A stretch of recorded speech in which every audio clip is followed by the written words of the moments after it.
Another Speakers Tip Tuesday. Okay, today I'm going to continue the series on how to stay connected with your audience. The first tip was care about your audience, grant them importance, and know your material well enough that you're out of your head and you're looking at the audience and your attention's on the audience. The next tip was actually don't confuse your audience. Make sure what you're communicating is the image you want them to see. When was it? Where was it? What's going on there that you can actually communicate clearly so they see the picture that you're seeing. And today I want to talk about your message and the message alignment through your speech. The message, the story in your message, the story in your speech needs to deliver the message, and the story and the message need to be in sync. And a lot of times I see people have a great story, but the message they're pulling out of their story isn't the message of the story.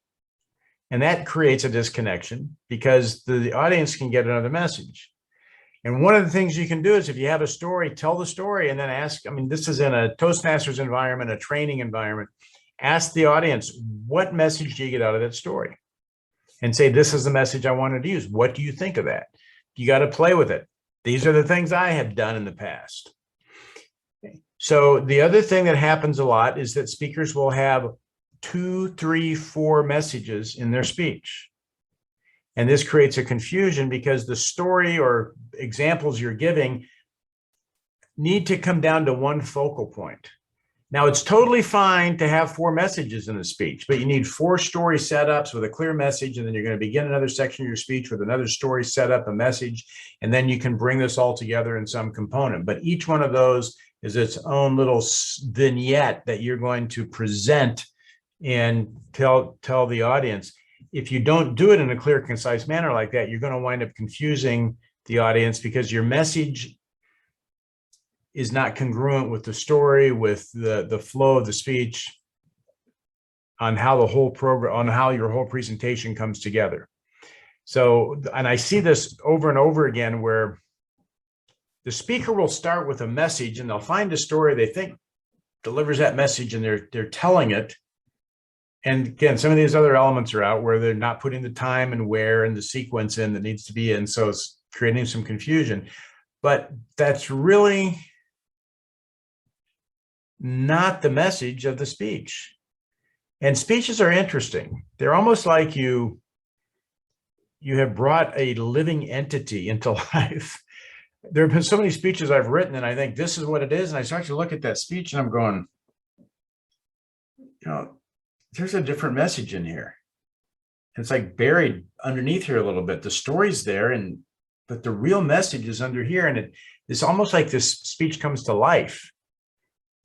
And I have done this with a lot of speakers, a lot of competitive speaking coaching that I've done. They'll come to me with one speech and I'll look at the speech and I'll go, there's a different message in here. And when you really find the message that's in the story and the message also that you want to give, this comes back to the caring. This comes back to the human side of speaking.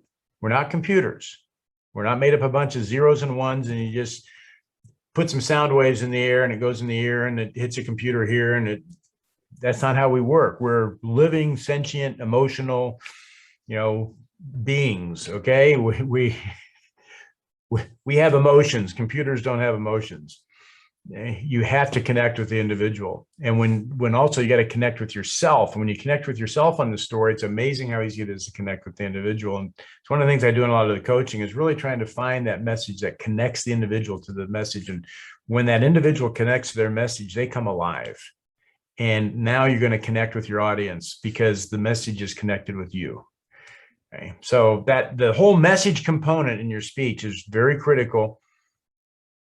And I wish there's just a mathematical or scientific formula I could give, but that's why they call it the art of public speaking and not the science of public speaking, okay? Because this is an art form.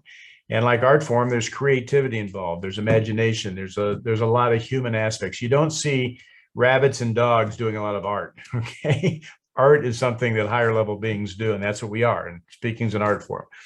So make sure that message is your message. Make sure your story delivers that message. Have one message in your speech and connect that message to yourself, and it will connect with the audience. That's the tip for today. See you guys next week.